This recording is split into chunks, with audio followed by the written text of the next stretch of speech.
ಎಲ್ಲರಿಗೂ ನಮಸ್ಕಾರ. ಇವತ್ತಿನ ವಿಡಿಯೋದಲ್ಲಿ ನಾನು ನಿಮಗೆ ಕೇಂದ್ರ ಸರ್ಕಾರಿ ನೌಕರರು ಹಾಗೂ ಪಿಂಚಣಿದಾರರಿಗೆ ಸಂಬಂಧಿಸಿದಂತಹ ವಿಷಯದ ಬಗ್ಗೆ ತಿಳಿಸ್ಕೊಡ್ತಾ ಇದ್ದೇನೆ. ಈ ಏನು ಕೇಂದ್ರ ಸರ್ಕಾರಿ ನೌಕರರು ಹಾಗೂ ಪಿಂಚಣಿದಾರರಿಗೆ ಸರ್ಕಾರ ಸಿಹಿ ಸುದ್ದಿ ನೀಡಿದೋ, ಏನು ಆದೇಶ ಹೊರಡಿಸಿದೋ ಅದರ ಬಗ್ಗೆ ತಿಳಿಸ್ಕೊಡ್ತಾ ಇದ್ದೀನಿ. ಕೇಂದ್ರ ಸರ್ಕಾರಿ ನೌಕರರು ಹಾಗೂ ಪಿಂಚಣಿದಾರರಿಗೆ ಜನವರಿ 1ರಿಂದಲೇ 8ನೇ ವೇತನ ಆಯೋಗ ಜಾರಿಯಾಗೋದ್ರಿಂದ ಅವರ ಮೂಲ ವೇತನದಲ್ಲಿ ಮತ್ತು ಪಿಂಚಣಿಯಲ್ಲಿ ಮತ್ತು ಇತರ ಭತ್ಯೆಗಳಲ್ಲಿ ಪ್ರತಿಯೊಂದರಲ್ಲೂ ಹೆಚ್ಚಿನ ಹೆಚ್ಚಳವನ್ನು ಕಾಣ್ಬೋದಾಗಿದೆ. ಎಷ್ಟು ಜಾಸ್ತಿ ಆಗಲಿದೆ ಅನ್ನೋ ವಿಷಯವನ್ನು ನಾನು ಇಲ್ಲಿ ತಿಳಿಸ್ಕೊಡಲಿದ್ದೇನೆ. ಸೊ ನೀವೇನಾದರೂ ಕೇಂದ್ರ ಸರ್ಕಾರಿ ನೌಕರರು ಅಥವಾ ಪಿಂಚಣಿದಾರರಾಗಿದ್ದರೆ ಈ ವಿಡಿಯೋನ ಪೂರ್ತಿಯಾಗಿ ನೋಡಿ ಹಾಗೂ ನಿಮ್ಮ ಕೊಲೀಗ್ಸ್ ಜೊತೆ ಕೂಡ ಶೇರ್ ಮಾಡಿ.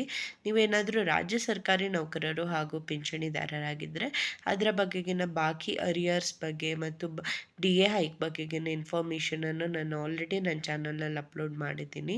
ನೀವು ನನ್ನ ಚಾನಲ್ಗೆ ಸಬ್ಸ್ಕ್ರೈಬ್ ಮಾಡಿಕೊಂಡು ಗೌರ್ಮೆಂಟ್ ಎಂಪ್ಲಾಯೀಸ್ ನ್ಯೂಸ್ ಅನ್ನೋ ಪ್ಲೇಲಿಸ್ಟ್ಗೆ ಹೋಗಿ ಆ ಎಲ್ಲ ವಿಷಯಗಳನ್ನು ತಿಳ್ಕೊಳ್ಬೋದಾಗಿದೆ. ಹಾಗೂ ನೀವು ಏನಾದರೂ ಫಸ್ಟ್ ಟೈಮ್ ನನ್ನ ಚಾನಲ್ ನೋಡೋರಾಗಿದ್ದರೆ ನಾನು ರೆಗ್ಯುಲರ್ ಆಗಿ ಗೌರ್ಮೆಂಟ್ ಎಂಪ್ಲಾಯೀಸ್ ರಿಲೇಟೆಡ್ ಏನೇ ಅಪ್ಡೇಟ್ಸ್ ಬಂದ್ರೂ ಆದೇಶ ಪ್ರತಿ ಜೊತೆಗೆ ಅದನ್ನು ಅಪ್ಲೋಡ್ ಮಾಡ್ತೀನಿ ಹಾಗೂ ಇಮಿಡಿಯೇಟಾಗಿ ವ್ಯಾಲಿಡ್ ಇನ್ಫಾರ್ಮೇಷನನ್ನು ತಿಳಿಸ್ಕೊಡ್ತೀನಿ. ನೀವು ಉಚಿತವಾಗಿ ಸಬ್ಸ್ಕ್ರೈಬ್ ಮಾಡ್ಕೊಳ್ಬೋದು ನನ್ನ ಚಾನಲ್ಗೆ ಹಾಗೂ ಎಲ್ಲ ವಿಷಯಗಳನ್ನು ತಿಳಿದುಕೊಳ್ಬೋದಾಗಿದೆ. ಮೊದಲನೇದಾಗಿ ನಾನು ಹೇಳ್ದಾಗೆ ಇವತ್ತಿನ ವಿಡಿಯೋದಲ್ಲಿ ಕೇಂದ್ರ ಸರ್ಕಾರಿ ನೌಕರರಿಗೆ 8ನೇ ವೇತನ ಆಯೋಗ ಜನವರಿ 1ರಿಂದನೇ ಜಾರಿಯಾಗಲಿದೆ. ಸೊ ಈ ಆದೇಶನ ಕೇಂದ್ರ ಸರ್ಕಾರ ನೀಡಿದೆ. ಇದರಿಂದ ಹಲವಾರು ಜನರಿಗೆ ಉಪಯೋಗ ಆಗಲಿದೆ. ಯಾಕಂದರೆ 8ನೇ ವೇತನ ಆಯೋಗ ಯಾವಾಗ ಜಾರಿ ಆಗುತ್ತೆ ಅಂತ ತುಂಬಾ ಜನ ಕಾಯ್ತಾ ಇದ್ದರು. 7ನೇ ವೇತನ ಆಯೋಗ ಜಾರಿಯಾಗಿ 2026ಕ್ಕೆ 10 ವರ್ಷಗಳು ಕಂಪ್ಲೀಟ್ ಆಗಲಿದೆ. ಸೊ ಹಾಗಾಗಿ ಏನಂದರೆ 10 ವರ್ಷದಿಂದ ಒಂದೇ ಸ್ಯಾಲ್ರಿ ಪಾಲಿಸಿ ಇದ್ದು DA ಕೂಡ ತುಂಬ ಜಾಸ್ತಿ ಆಗಿರೋದ್ರಿಂದ 8ನೇ ವೇತನ ಆಯೋಗನ ಜನವರಿ ಇಂದನೇ 1ರಿಂದನೇ ಜಾರಿಗೆ ಬರುವಂತೆ ಆದೇಶ ಹೊರಡಿಸಲಾಗಿದೆ. ಸೊ ಇದರಿಂದಾಗಿ ಬರೀ ನೌಕರಿಯಲ್ಲಿರೋರಿಗೆಲ್ಲ ಪಿಂಚಣಿದಾರರಿಗೆ, ಕುಟುಂಬ ಪಿಂಚಣಿ ಪಡೆದುಕೊಳ್ಳೋರಿಗೆ ಪ್ರತಿಯೊಬ್ಬರ ವೇತನ ಮತ್ತು ಪಿಂಚಣಿಯಲ್ಲೂ ಸುಧಾರಣೆ ಆಗಲಿದೆ. ಸೊ 7ನೇ ವೇತನ ಆಯೋಗವನ್ನು ಆಧರಿಸಿದ ಪ್ರಸ್ತುತ ರಚನೆ 2001ರಲ್ಲಿ 1 ದಶಕವನ್ನು ಪೂರ್ಣಗೊಳಿಸುವುದರಿಂದ 8ನೇ ವೇತನ ಆಯೋಗ ಜಾರಿಯಾಗುವ ಸಮಯ ಬಂದಿದೆ. 8ನೇ ವೇತನ ಆಯೋಗ ಜಾರಿಯಿಂದ ಪಿಂಚಣಿದಾರರಿಗೂ ಹಲವು ಪ್ರಯೋಜನವಾಗಲಿದೆ. ಪಿಂಚಣಿಗಳು ಕೊನೆಯದಾಗಿ ಪಡೆದ ಮೂಲ ವೇತನವನ್ನು ಸಂಬಂಧಿಸಿರುವುದರಿಂದ ಮೂಲ ವೇತನದಲ್ಲಿನ ಹೆಚ್ಚಳವು ಅನುಪಾತದಲ್ಲಿ ಪಿಂಚಣಿ ಮೊತ್ತವನ್ನು ಹೆಚ್ಚಿಸುತ್ತದೆ. ನಾನು ಆಲ್ರೆಡಿ ಹೇಳಿದಾಗೆ ಪಿಂಚಣಿ ಅಂದರೆ ಹೇಗೆ ಪೆನ್ಷನ್ ನಿಮ್ಗೆ ಕ್ಯಾಲ್ಕುಲೇಟ್ ಮಾಡ್ತಾ ಅಂದರೆ ನೀವು ರಿಟೈರ್ಡ್ ಆಗುವಂತಹ ತಗೊಳ್ತಿದ್ದಂತಹ ಮೂಲ ವೇತನದ ಮೂಲಕ. ಸೊ ಮೂಲ ವೇತನ ಹೆಚ್ಚಳ ಆಗೋದ್ರಿಂದ ಪಿಂಚಣಿಯಲ್ಲಿ ಕೂಡ ಹೆಚ್ಚಳ ಆಗೇ ಆಗುತ್ತೆ. ಹಾಗೂ ಜೀವನ ವೆಚ್ಚಗಳಿಗಾಗಿ ಮಾಸಿಕ ಪಿಂಚಣಿಯನ್ನು ಅವಲಂಬಿಸಿರುವ ನಿವೃತ್ತ ಉದ್ಯೋಗಗಳಿಗೆ ಇದು ವಿಶೇಷವಾಗಿ ಮುಖ್ಯವಾಗಿದೆ. ಅಂದರೆ ಪಿಂಚಣಿ ಯಾರ್ಯಾರಿಗೆಲ್ಲ ತಗೊಳ್ತಿದ್ದೀರೋ ಅವ್ರಿಗೆ ಕೂಡ ಹೆಚ್ಚಳ ಆಗೋದ್ರಿಂದ ಹಲವಾರು ಜನರಿಗೆ ಉಪಯುಕ್ತ ಆಗಲಿದೆ. ಹಾಗೆ ಇದು 8ನೇ ವೇತನ ಆಯೋಗ DA ಹೈಕಲ್ ಆದಾಗ ಏನಾಗುತ್ತೆ ಅಂದರೆ ಬರೀ ನಿಮ್ಮ ಸ್ಯಾಲ್ರಿ ಹೆಚ್ಚಾಗುತ್ತೆ. ಯಾಕಂದರೆ ಅದರಲ್ಲಿ ಮೂಲ ವೇತನದಲ್ಲಿ ಯಾವುದೇ ರೀತಿಯ ಬದಲಾವಣೆಗಳಿರೋದಿಲ್ಲ.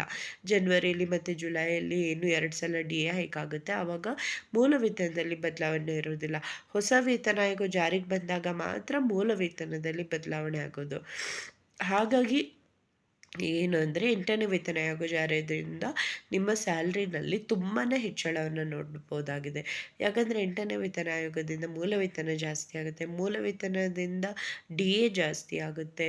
ಮತ್ತು ನಿಮಗೆ ಏನು ಮನೆ ಬಾಡಿಗೆ ಭತ್ಯೆ, ಬೇರೆ ಪ್ರಯಾಣ ಭತ್ಯೆ, ಈ ಥರ ಎಕ್ಸ್ಟ್ರಾ ಭತ್ಯೆಗಳು ಅಥವಾ ಹೈಕ್ಗಳು ಸಿಗ್ತಿರುತ್ತೋ ಅದು ಕೂಡ ಜಾಸ್ತಿ ಆಗುತ್ತೆ. ಸೊ ಹಾಗಾಗಿ 8ನೇ ವೇತನ ಆಯೋಗ ಜಾರಿಯಿಂದ ತುಂಬಾ ವೇತನದಲ್ಲಿ ಹೆಚ್ಚಳ ಕಾಣ್ಬೋದು. ಎಷ್ಟು ಹೆಚ್ಚಳ ಕಾಣ್ಬೋದು ಅಂತ ಒಂದು ಎಕ್ಸಾಂಪಲ್ ಇಲ್ಲಿದೆ. ಹಂತ 1 ಅಂದರೆ ಗ್ರೂಪ್ 1 ಇವಾಗ ಪ್ರಸ್ತುತ ಸಂಬಳ 18,000 ಇರೋರಿಗೆ ಈ 8ನೇ ವೇತನ ಆಯೋಗದಿಂದ 38,700 ರೂಪಾಯಿ ಆಗಿದೆ. ನೀವೇ ನೋಡ್ಬೋದು, ಡಬಲ್ಗಿಂತನೂ ಜಾಸ್ತಿ ಹೆಚ್ಚಳ ಆಗುತ್ತೆ. ಆಲ್ಮೋಸ್ಟ್ 100% ಹೈಕ್ ಥರ ಆಗುತ್ತೆ. ಡಬಲ್ಗಿಂತನೂ ಜಾಸ್ತಿ ನಿಮಗೆ ಸ್ಯಾಲ್ರಿ ಸಿಗುತ್ತೆ. ಇನ್ನು ಹಂತ 5 ಪ್ರಸ್ತುತ ಸಂಬಳ 29,200 ಇರೋರಿಗೆ ಹೆಚ್ಚಿನ ಸಂಬಳ 62,780 ಆಗುತ್ತೆ. ಪ್ರಸ್ತುತ ಸಂಬಳ 56,100 ಇರೋರಿಗೆ 1,20,615 ರೂಪಾಯಿ ಆಗುತ್ತೆ. ಪ್ರಸ್ತುತ ಸಂಬಳ 1,82,200 ರೂಪಾಯಿ ಇರೋರಿಗೆ ಹೆಚ್ಚಿದ ಸಂಬಳ 3,91,730 ರೂಪಾಯಿ ಆಗುತ್ತೆ.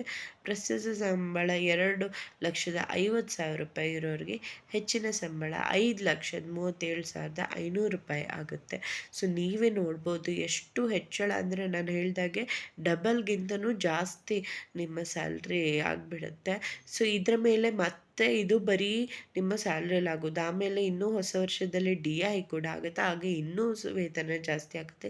ಸೊ ಕೇಂದ್ರ ಸರ್ಕಾರಿ ನೌಕರರಿಗೆ ಹಾಗೂ ಪಿಂಚಣಿದಾರರಿಗೆ ಇದೊಂದು ಲಾಟ್ರಿ ಅಂತಲೇ ಹೇಳ್ಬೋದು. ಇಷ್ಟು ಬೇಗ 8ನೇ ವೇತನ ಆಯೋಗ ಜಾರಿ ಆಗುತ್ತೆ ಅಂತ ಯಾರೂ ಅಂದ್ಕೊಂಡಿರಲಿಲ್ಲ. ಸೊ ಇದು ಜಾರಿ ಆಗಿರೋದ್ರಿಂದ ತುಂಬಾ ಹೆಲ್ಪ್ ಆಗುತ್ತೆ. ನೀವೊಂದು ಕೇಂದ್ರ ಸರ್ಕಾರದ ಒಂದು ಸಣ್ಣ ಹುದ್ದೆಯಲ್ಲಿದ್ರೂ ಕೂಡ ನಿಮ್ಮ ವೇತನ ಹತ್ತತ್ರ ಒಂದು 50,000 ಹತ್ತತ್ರ ಮಿನಿಮಮ್ ವೇತನ ಸಿಗೋ ಥರ ಆಗಿದೆ. ಸೊ ಹಾಗಾಗಿ ತುಂಬಾ ಒಂದು ಒಳ್ಳೆಯ ವಿಷಯ. ಎಲ್ಲರೂ ಇದಕ್ಕೆ ಕಾತುರದಿಂದ ಕಾಯ್ತಾ ಇದ್ದರು.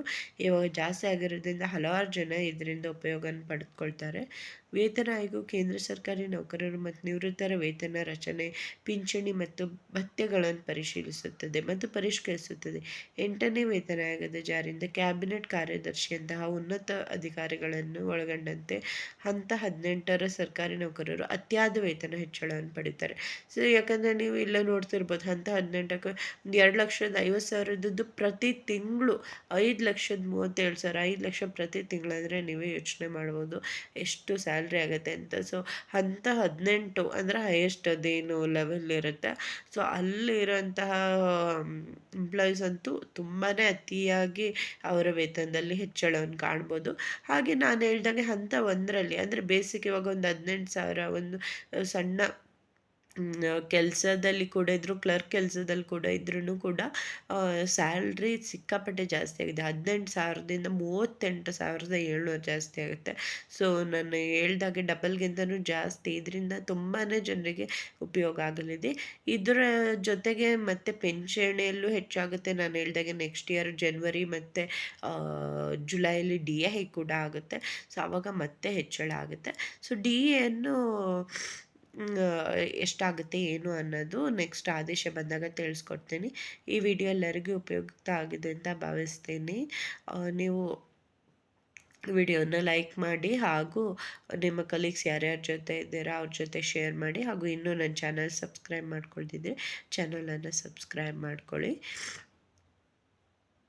ವಿಡಿಯೋ ನೋಡಿದ್ದಕ್ಕಾಗಿ ಧನ್ಯವಾದಗಳು.